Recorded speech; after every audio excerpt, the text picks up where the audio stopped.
I sat on the swing watching a spider build its web. The sun was several minutes away from starting a new day. This spider had chosen the bottom of the children's slide in the community park. Back and forth it went across the exit point of the slide. Almost 4 inches tall and 18 inches across. An engineering marvel. I admired the completed web. Such a complex creation built in one night. Isn't it amazing what can be accomplished if you remove the spreadsheet pushers from a project? The first child down the slide would test the spider's handiwork. You have to have a plan. The spider did, and he only needed it to work once to dine like a king for the rest of his life. All right, maybe his plan had some holes in it, but hey, nothing ventured, nothing gained. I'm rooting for you, buddy. My plan is about as ridiculous as yours, but I've got a plan too. Only the spiders and crickets heard my voice. Today was Monday, and it was day 1 of my plan. If things worked as planned, some night soon, we would see the last domino fall. My name is Blake Fall. I married Shauna soon after we graduated from the University of Michigan. We both found work in the suburbs of Detroit. Our past is unspectacularly boring. The typical college students find each other, try others, and then find their way back to each other.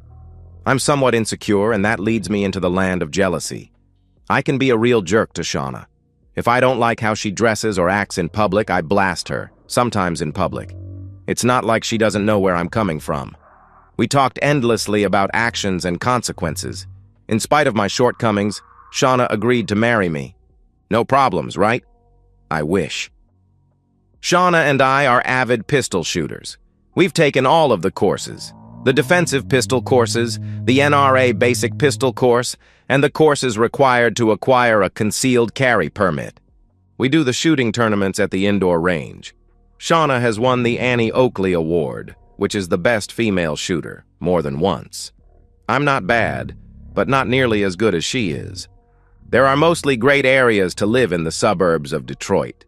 There are a few where I rest a little easier knowing she is armed and capable. We still attend many games, football, basketball, and baseball.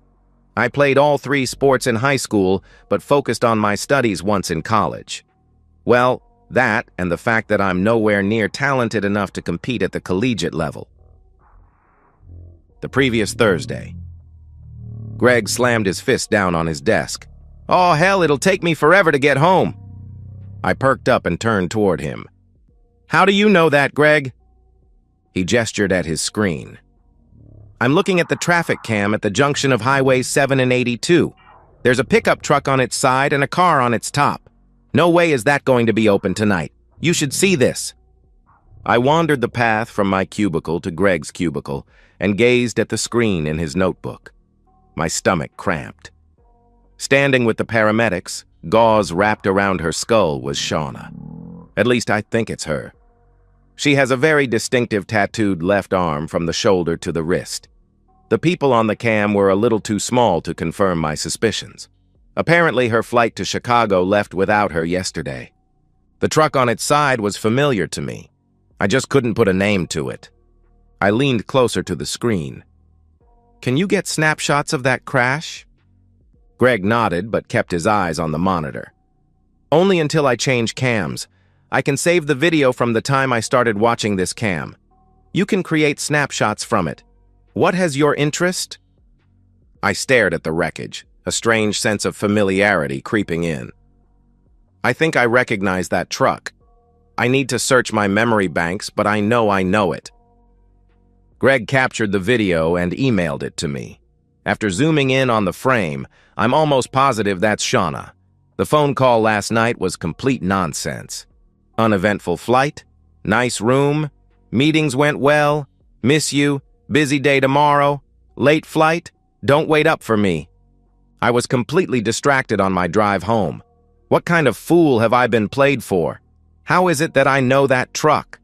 I went through the whole cast of characters, close friends, family, neighbors, not even a hint of a match. The blue and yellow stripes on the truck haunted me.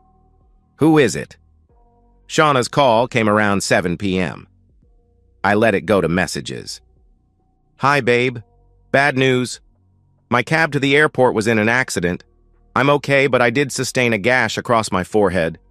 Long story short, I missed my flight. I'll let you know when I know. Love you. Call me. My heart hasn't stopped racing since I first saw that picture. The complete betrayal has my stomach in knots and flames shooting out of my ears. Try as I might, I couldn't eat. The emotions unfolding were killing me. Having realized my marriage was a sham, I wanted revenge on both Shauna and her lover. I spent the next few hours going through the house. Trying to find something, but not knowing what I was looking for, was frustrating. Simmering rage fueled my search. Nothing caught my eye. My next step was to go through our credit card statements. Since Shauna travels at least twice a month, I figured there had to be some kind of slip-up in her purchases. In a sense, I was right. Cross-checking her travels with her credit card usage, every other month one of the trips had no credit card usage. On those trips, the only charge was for the parking lot at the airport. She uses her business credit card for tickets, hotels, and rides. Everything else is put on her personal card, and she submits an expense report. I'm supposed to believe that she paid cash or just didn't eat on those trips. With what I saw on the traffic cam, I knew better. She was taking a 2-day love fest under the guise of a trip. I had to find out with who. Hell, that's a no-brainer. I'll ask for a copy of the traffic accident report. Shauna keeps a filing cabinet with her important papers. I wondered if her expense account submissions were in there somewhere. She is so organized it only took a few minutes to locate the appropriate folder. Another minute to confirm that the trips without credit card usage were not being reported on her expense account.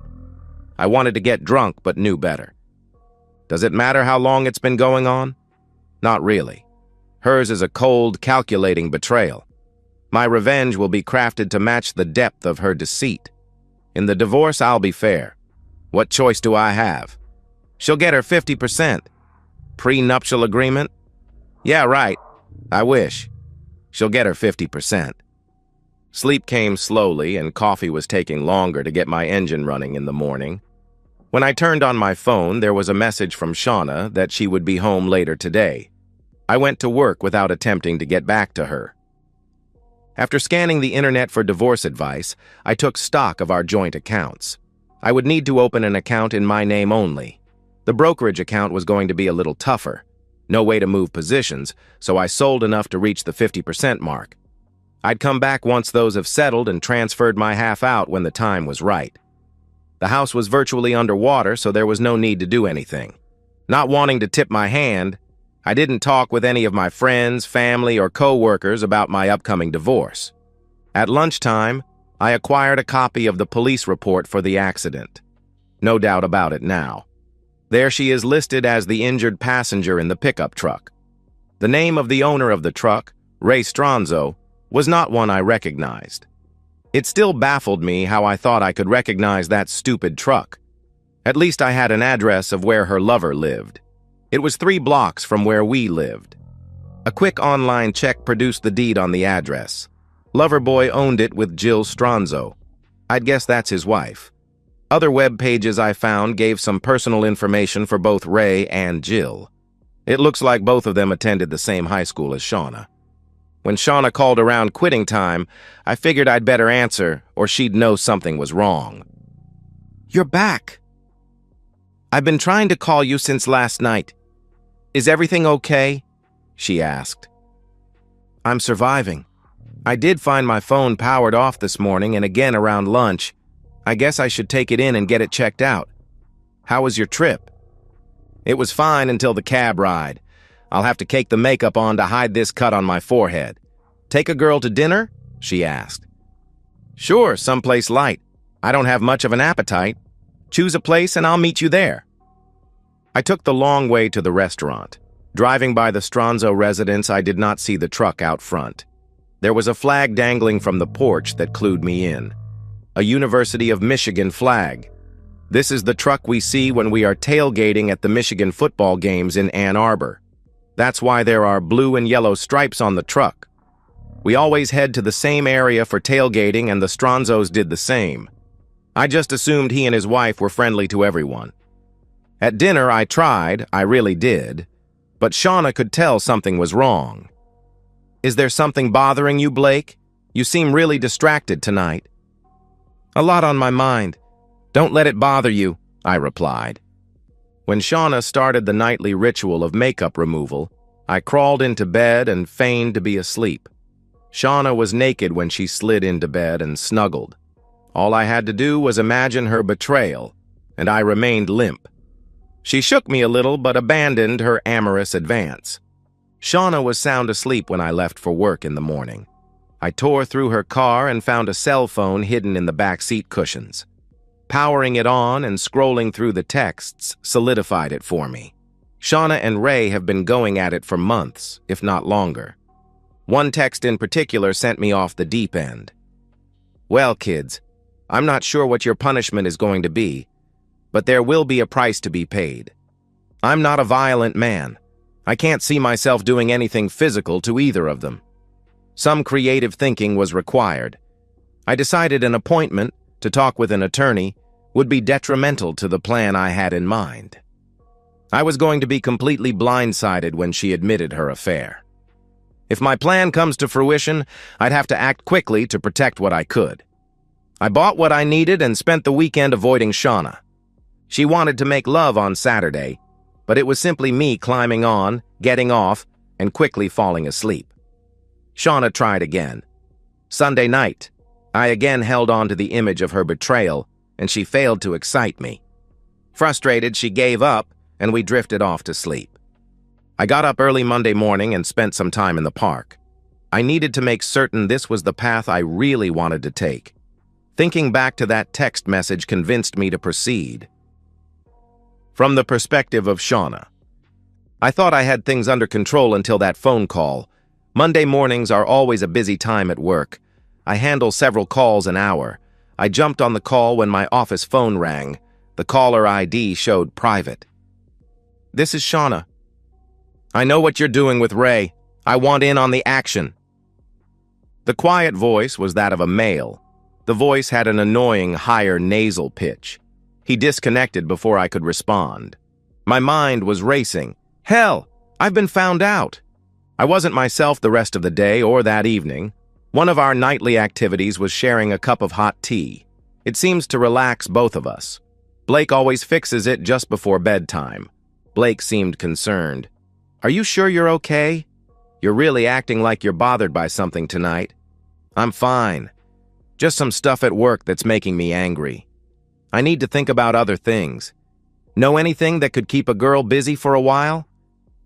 I came to the conclusion that I wasn't going to be blackmailed. I'll wait to see what the response is.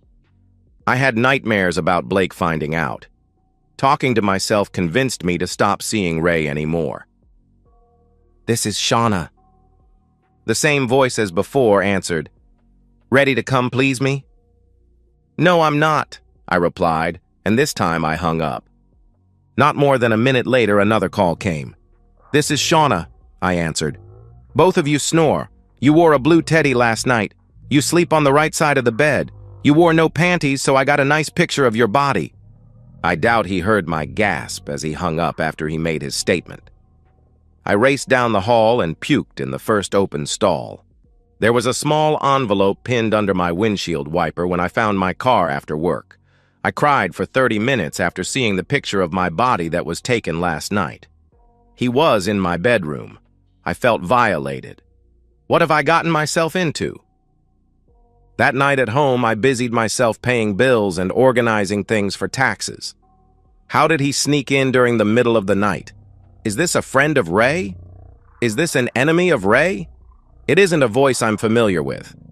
I'd remember that annoying sound. Blake, do you think we can put a latch on the outside doors? I asked. I guess so. What makes you bring that up? He replied. Just hearing about recent home break-ins. I don't want someone getting into our house when we're home, I answered. I'll put in on the honey-do list. I did not get a good night's sleep. Every little creak that the house made startled me. I struggled to come to life in the morning.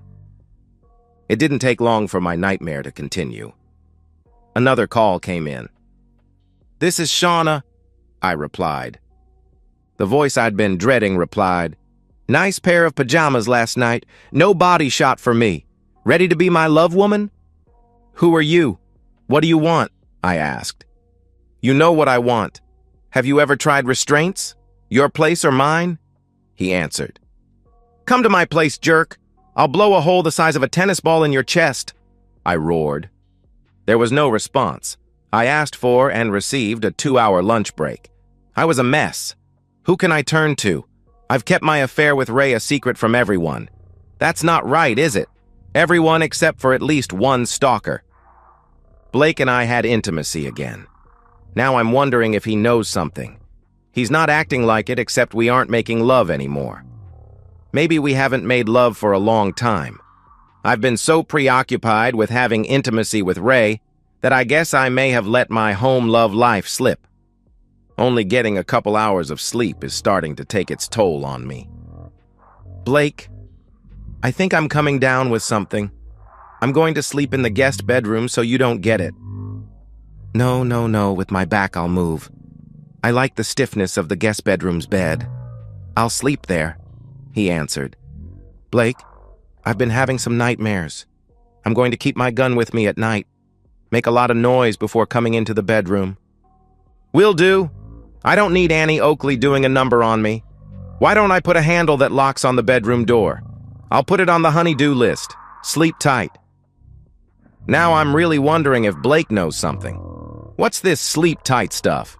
He always used to end his good nights with "love you." When was the last time I heard "love you"? After Blake went to the guest bedroom, I pushed a chair up against my bedroom door. I put some trinkets on the windowsill and slid my gun under Blake's pillow. Hopefully, if my stalker shows up tonight, he'll make enough noise to wake me and I'll blast his back. Another call came in. "This is Shauna," I replied. "Well, I dropped by, but I don't see a hole in my chest. Nice trinkets. I took a few of them. With Blake in the other bedroom, maybe I could drug him, then you and I can have a lot of fun. That headboard should work just fine for the handcuffs." He hung up before I could react. I raced home for lunch and 3 of the trinkets were missing. I hurled in my own toilet. What in the hell have I gotten myself into? If I go to the police, Blake will find out about my affair. What choice do I have? I have to tell someone. I'm not going to be some stalker play toy. Ray wanted to get together this evening, but I begged off. I have a burner phone I keep in my car and I use it to communicate with Ray. I told him we need to chill for now. His texts indicated his displeasure with that decision. I don't know if my stalker found me by following Ray. I'm so scared and confused. Should I just submit to him? Where does it end? Maybe I should tell Blake and get his help. My poor performance at work has been noticed by my immediate supervisor. I got the standard pep talk. That is so embarrassing. I've never needed one before. I could feel the eyes and hear the snickering as I headed to his office. I cried for an hour before Blake came home. I cleaned up and put a little fresh makeup on before joining him for dinner. After stringing some bells on the window and door, I felt a little safer. Try sneaking in now, pervert. Friday morning, I did my best to be productive. That only lasted until his call. "This is Shauna," I answered. "Nice touch with the bells. You had me worried for a minute, but you slept right through it. Did you see that I emptied your handgun and put the bullets on the windowsill? I returned your trinkets too. Are you ready now?" "I need Blake. I can't do this alone.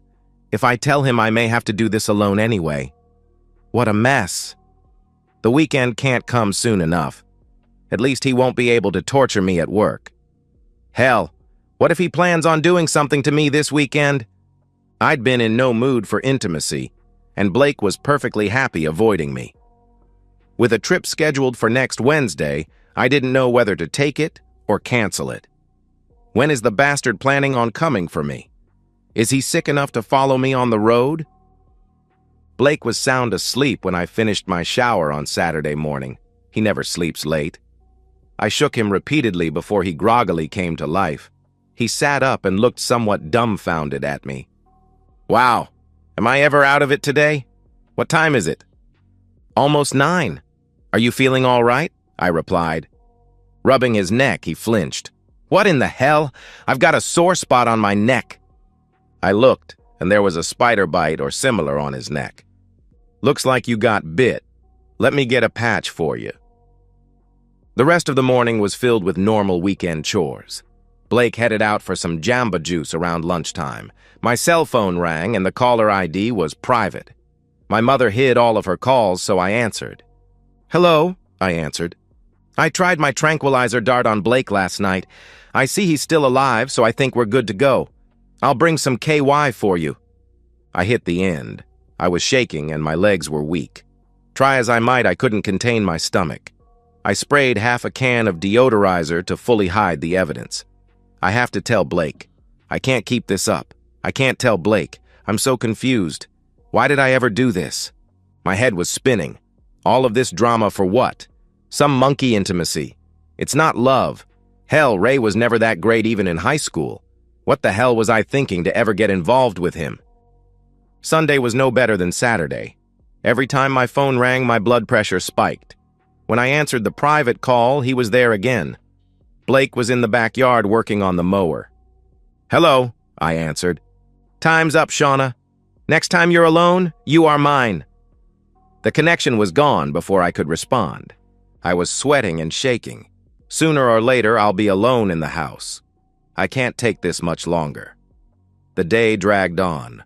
I was nervously watching the clock. I did not want to go to sleep tonight. Just before bedtime, my world turned on its side. "I've got to run back to the office. I shouldn't be gone for more than 90 minutes, Blake answered. "Please don't go, Blake. Can't it wait until the morning?" I asked. "I won't be gone long. See you in a bit." I made sure all of the doors and windows were locked. After closing the bedroom door and enabling the bells, I sat on my bed with the lights on. Grabbing the gun from under the pillow, I checked the magazine and confirmed it was loaded. My heart started pounding when I heard the floor creak. Panic set it. I vacillated, pointing my gun at the door and window. When the bell on the door dinged, I fired. I heard a groan and fired again and again and again. The door swung open and a body, dressed in black, slumped face down. I was trembling and looked down to see that I had peed in the bed. My shaking was so bad I had trouble using my cell phone. 911. "What's your emergency?" "I just shot someone in my house. I've got a gun aimed at the body. I'm afraid to go near it." "Try to stay calm, ma'am. Can you give me your address?" 5 minutes later, although it seemed like hours, the first squad car arrived. A minute later, the ambulance arrived along with some paramedics.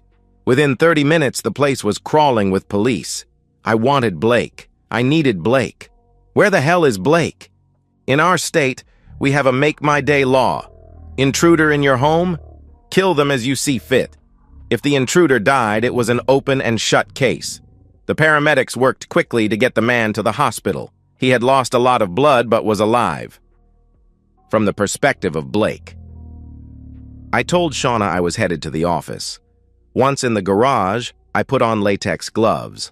I found Shauna's burner phone in her car, copied the text that infuriated me, and then sent it to Ray. It was unchanged from what she had sent a few months ago. The time sent was almost exactly the same as before. I put her phone back where I found it. I pulled down the street and waited for her bedroom light to be the only one lit. I only had to wait a few minutes. I walked back and unlocked the front door. I hustled away and was at my office soon thereafter. We have lots of security cameras and I need my access card to get through the gate, into the building, and then into my office. I turned on my computer but just sat and wondered. Would it really work? Once I devised my plan, I bought a burner phone and downloaded the voice disguise app. I could sense the panic in Shauna's behavior that first night at home. Every night I would mix a sleeping sedative into her hot tea. Once down, she was out cold. That first night I repositioned her such that I could get a nice shot of her body. I printed it on our printer. The panic in her voice on day 2 was exactly what I was hoping for. Every night she was out cold so I could make lots of noise and she wouldn't stir. On Friday night I got up around 3 a.m. and used a safety pin to poke a hole in the back of my neck. Once I detected blood, I flushed the safety pin. Taking 3 sleeping pills, I was out quickly. I mulled over the text from a few months earlier that I had resent a while ago. He just left for the office. Get over here, her, for some love. You don't have much time. I figured my time to go home would be about an hour from now or when the police called. An hour meant the plan didn't work. The police would mean success. A call came in on my cell from my local government. "This is Blake," I answered. "Mr. Foley?" "Who is this?" I asked. "Sir, this is Sergeant Willis. There's been a shooting at your house. Your wife is unharmed, although greatly shaken. Are you able to come home and comfort her?" "I'm on my way. I should be there in 10 minutes. Don't you love it when a plan comes together? I arrived home to find the neighborhood flooded with red and blue blinking lights. Working my way past the sentries, I entered my house. Shauna leaped to her feet when she spotted me. She gave me a crushing hug and started sobbing. Detective Sampson sat down across from Shauna and me. She was still sobbing and shaking. "Mrs. Foley, the name of the intruder is Ray Stronzo. Do you know him?" "Oh, God, no. Oh, hell. I'm so sorry, Blake. Oh, God." And started crying uncontrollably. "Sorry, Detective. My wife is obviously distraught about this whole thing. Give her a minute to compose herself." "All right, let's try this again. It appears you do know Ray Stronzo. Is that correct?" In a soft whisper, "We went to high school together." About that time, an officer tapped Detective Sampson on the shoulder and whispered in his ear. He stood up and left the room for just a minute. I did my best to look shocked when he returned and started talking. "Mrs. Foley, I'm going to take you in for questioning. Officer, please cuff her. Shauna Foley, you have the right to remain silent." When Miranda was finished, I asked, "What's going on, Detective?" "We found his cell phone. Your wife invited him over this evening. We've got some investigating to do." "What the hell, you cheating woman?" "Blake, I did no such thing. Please don't go. I need you. Please." I stomped out of the house without looking back. It was all I could do to hold back my smirk. I watched from the driveway as they led Shauna away. She was still pleading, "Help me, Blake. Please, help me." Not a chance. It's just a matter of time until they find your phone and the text you sent inviting Ray to come over. I made sure they locked up the house after the yellow tape was in place. I spent the night in a motel. In the morning, I grabbed a large decaf and headed for the park. It looked like my little spider friend was trying again. Don't stop believing, buddy. Even the most outrageous plans have a chance of working. Shauna used her one call to get her parents involved. The police secured a search warrant and found Shauna's burner phone. With a history of those burner phones talking and texting each other, it didn't look good for Shauna. My first call was to start divorce proceedings. Finances were identified and documented. Shauna would get her 50%, but I did not have to pay her legal fees for attempted first-degree murder. I took 50% in cash from our joint accounts. I opened an account in my name only and changed my payroll direct deposit to use that account. The brokerage account was easy as half of it was in cash. The divorce attorney got things going before Ray started any legal action. That was a good thing, he assured me. Once the yellow tape was removed, I packed up all of Shauna's belongings and dropped them off at her parents' house. I hired professionals to clean the house. My attorney accompanied me to the only questioning the police would ask me to attend. She was attempting to convince them that I set her up. That was the only thing that made any sense to her, as she was telling them that she did not send that last text message. When asked if they had cell tower information on her phones, they said that they did, and it matched my story and their assumption that she was a cold-blooded criminal. Apparently, Annie Oakley chokes under pressure. Only 2 of the 5 bullets had struck flesh. One ripped a hole, destroying a kidney. The other took a chuck out of his right ear. I guess I can live with that, although I was hoping for more out of all that pistol training.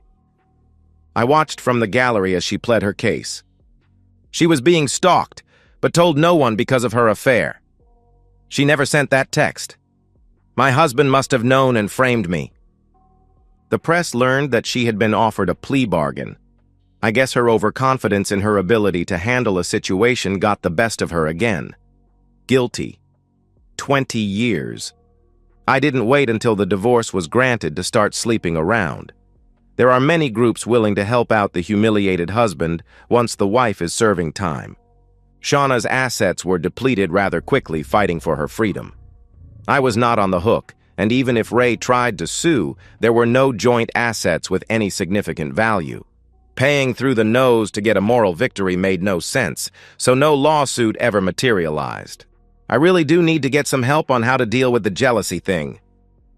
And so, we've reached the end of today's story. Was it what you expected, or did it take a twist you didn't see coming? I'm curious to hear your thoughts. Share them in the comments below, and let's get a conversation going. If this story kept you hooked, make sure to hit that like button. And if you're new here or just haven't subscribed yet, now's the perfect time to join our community.